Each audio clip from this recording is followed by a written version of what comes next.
दुनिया भर में कई कोविड वैक्सीन पर काम जारी है और उम्मीद है कि ये जल्द ही आम लोगों को मिले। वैक्सीन को लेकर ये भी कहा जा रहा है कि इसका एक शॉट काफ़ी नहीं होगा, 2 डोज की ज़रूरत पड़ सकती है। इन तमाम बातों पर रिसर्च, स्टडी और काम जारी है। लेकिन भारत की तैयारी क्या है? क्या भारत पर्याप्त डोज बनाने के लिए तैयार है? इतनी बड़ी आबादी तक वैक्सीन पहुंचेगी कैसे? चुनौतियां क्या हैं? इस वीडियो में हम इन्हीं सवालों का जवाब देने की कोशिश कर रहे हैं।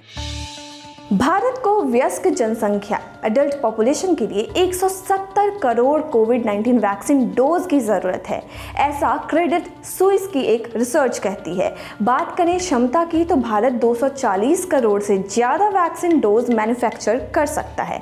जुलाई 2021 तक तो 40-50 करोड़ डोज लोगों तक पहुंचाने का टारगेट भी है। भारत को ऑक्सफोर्ड, एस्ट्राजेनेका, नोवावैक्स और जॉनसन एंड जॉनसन की वैक्सीन से उम्मीद है और भारत इसकी बैंकिंग कर रहा है। ये वैक्सीन जनवरी 2021 तक आ सकते हैं। अब आप ये सोच सकते हैं कि जब इतने सारे वैक्सीन कैंडिडेट दौड़ में हैं तो फिर इन 3 वैक्सीन से ही भारत को सबसे ज़्यादा उम्मीदें क्यों हैं? वजह है वैक्सीन के भंडारण के लिए जरूरी टेम्परेचर रेंज। दरअसल इन वैक्सीन को स्टोरेज के लिए 2 से 8 डिग्री सेल्सियस टेम्परेचर की ज़रूरत होती है। भारत के पास अब तक वैक्सीन को इतने ही टेम्परेचर पर रखने की सुविधा है, जबकि mRNA मैसेंजर RNA तकनीक से बनाई गई वैक्सीन, जिनमें मॉडर्ना और फाइजर के नाम शामिल हैं, इनके स्टोरेज के लिए -20 से -70 डिग्री कोल्ड टेम्परेचर की ज़रूरत है। इसी वजह से अपनी क्षमता को देखते हुए भारत को इन 3 वैक्सीन से सबसे ज़्यादा उम्मीद है। अब बात करते हैं कि आखिर चुनौतियां और संभावनाएं क्या-क्या हैं।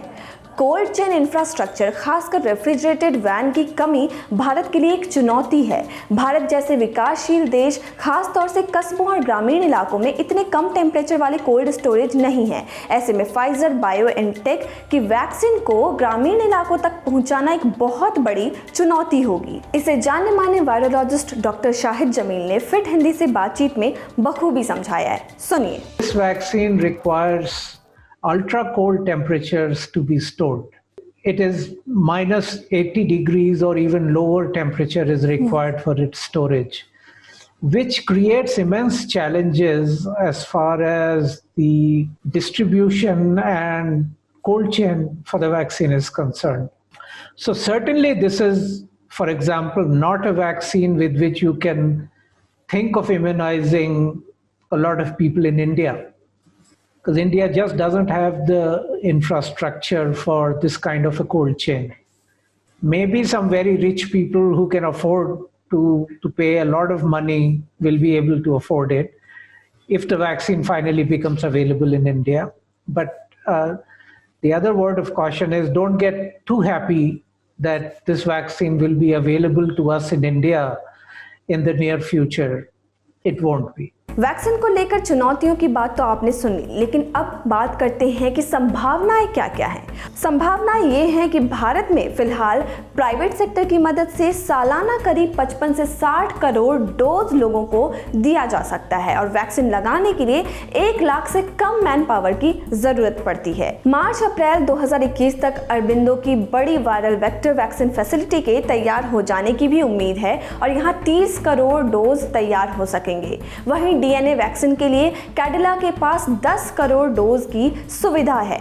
अपोलो अस्पताल सालाना 10 करोड़ डोज का प्रबंधन कर सकता है। Serum institute of India vaccine Covishield की हर महीने पहले से ही 4-5 करोड़ डोज का प्रोडक्शन कर रहा है।